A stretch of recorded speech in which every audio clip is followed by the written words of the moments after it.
Chapter 12, Billy Shakespeare. Page 110. Note, some scholars look to Edward de Vere, 17th Earl of Oxford, to determine if it were he who used the pseudonym William Shakespeare to write those many plays and sonnets. Believers in the official narrative tend to be offended when others challenge it. It mirrors the situation with Paul. To suggest that Paul did not personally write and perform all that is credited to him is blasphemous to his most ardent followers. To them, it is ridiculous to suggest that Paul is not always Paul. It is as potentially offensive as trying to explain away the many miracles of Jesus or of other avatars or prophets.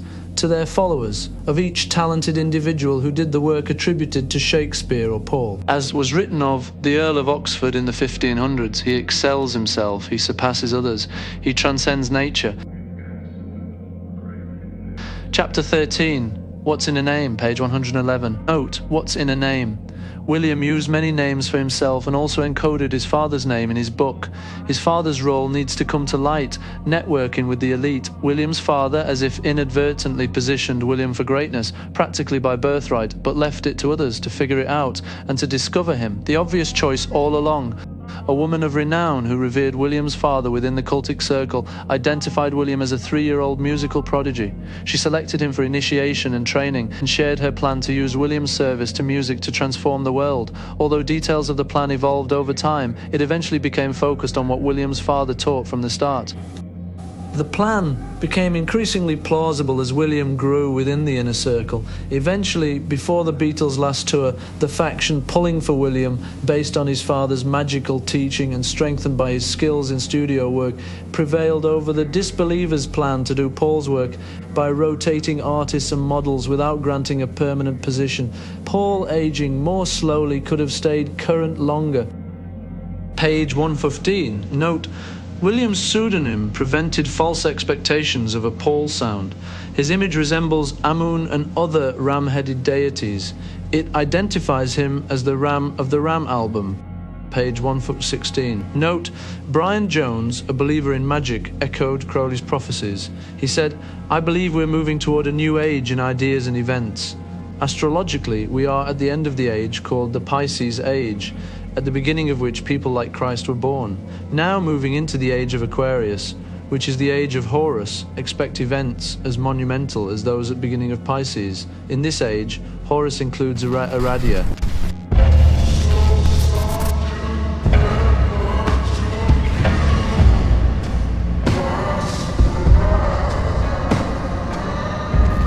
Chapter 14, 1-9 he died, page 118. Note, the Cabal seeks to make Paul a Christ figure, he that lives and was dead, and the biblical beast that deceives the world, making all wonder at him and worship the image of the beast whose head had been slain, and yet is making suggestions work subconsciously, bypassing critical thinking. Words and images are designed to be too subtle to grasp without the Paul is dead context. For example, the big T in the Beatles logo secretly represents Paul's cross, replacing the cross of Jesus. The is a crown of thorns. Imagine words nailed above. Page 119. Note the page number's significance. Note, some people argue that the ruling elite premeditated Paul's death date because of 11 September's cultic military significance. On 11 September 2007, Russia tested their father of all bombs, the world's most powerful non-nuclear bomb, with an explosion equaling 44 tons of TNT. On 11 September 2001, the elite destroyed the Twin Towers by controlled demolition and struck the Pentagon with a missile to launch a war on terror. With media support and CGI, the US pretended to be attacked by foreign terrorists, panicking citizens into giving up their rights with the Patriot Act, a 300-plus page document ready for Congress the same month, based on the German Enabling Act of 1933, and then the Homeland Security Act of 2002. On 11 September 1973, the US-backed Chilean coup d'etat deposed the Popular Unity government of President Salvador Allende. 11 September 1962 was the date that the Illuminati selected to launch its war on Christianity. They determined that the media would spin whatever song the Beatles recorded on that date to become the first #1 hit. 11 September 1941 was selected for the groundbreaking of the Pentagon, the headquarters of the United States Department of Defense. On 11 September 1857, in Utah's Mountain Meadows massacre, about 120 people were killed, mostly by men who in Mormon temples had taken Masonic vengeance oaths to avenge the blood of Joseph and Hiram Smith, their prophet, and his brother, who had died in a gunfight, killing Freemasons on both sides. The deaths were a loss to the Mormons, LDS Church, and the Cabal's Open Council of 50. They had crowned him king and plotted to create a Native American uprising, fulfilling the Book of Mormon prophecy to conquer the Americas as a step toward a worldwide government and religion. On 11 September 1831, the same Smith, before becoming a 32-degree Freemason, received word that the rebellious shall be cut off out of the land of Zion, which he identified as the Americas. They shall be plucked out, and his LDS Church would judge the nations, DC 64, 35-37. On 11 September 1708, marked the turning point in the Great Northern War. On 11 September 1697, in the Battle of Zenta, the forces of Prince Eugen of Savoy defeated the Turks, ending Ottoman control of much of Central Europe. On 11 September 1645, Thomas Fairfax's army occupied Bristol. On 11 September 1609, an expulsion order was announced against the Moriscos of Valencia, beginning the expulsion of Spain's Moriscos. On 11 September 1557, Catholics and Lutherans debated in Worms. On 11 September 1541, Santiago, Chile, was destroyed by indigenous warriors led by Michimalonco.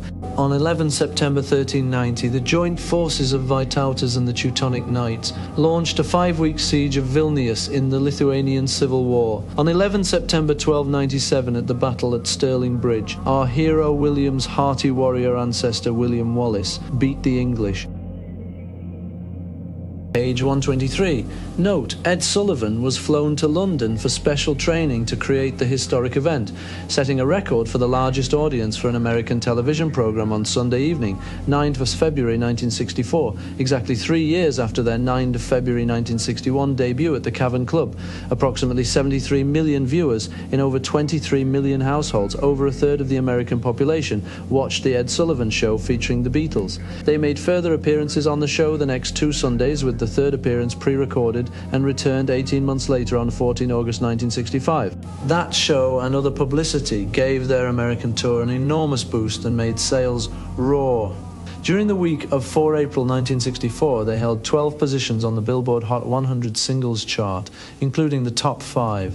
Beatlemania became an unprecedented reality. The Really Big Show also helped launch the Rolling Stones in America. They appeared 6 times, including on their 4th appearance, the day Paul died, 11 September 1966. Page 124. Note, when George Martin signed on the Beatles, he appreciated their wit and voices.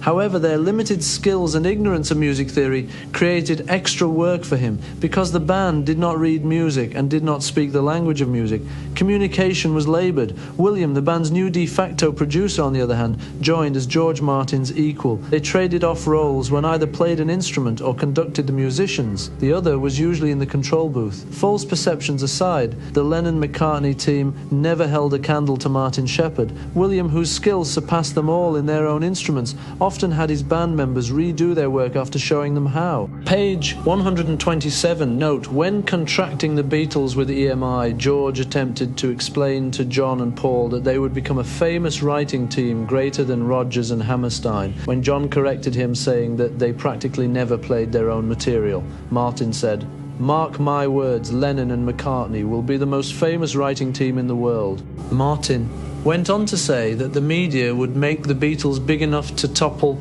Christianity. See the note on page 554 in Paulism, chapter 61. John did not believe it. The Beatles were just a rock band and played in clubs. Still, the proposed level of support intrigued him. Not understanding how social engineers could use the power of music to break down old power structures, John imagined the media backing the band in a contest of sorts with Jesus to see who would win the most followers. To John's delight and dismay, by 1966 he could see that by controlling the media, The elite were accomplishing all they had set out to do. They built the Beatles into something much bigger than life that was overthrowing Christianity.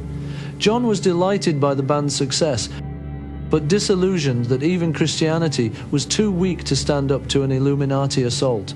Although he had grown up with disdain and contempt for nuns, he had believed that religion was too powerful for conspirators to conquer. Using Beatle images with added anti-Christian support from the Rolling Stones and others, Christianity made a stark downward turn from Beatlemania onward, making more room for New Age philosophy and paganism in an era of harmony. Start noticing the pagan core of most major propaganda. John was neither prophetic nor arrogant, but simply informed when he said, "Christianity will go, it will vanish and shrink. I needn't argue about that. I'm right and I will be proved right. We're more popular than Jesus now.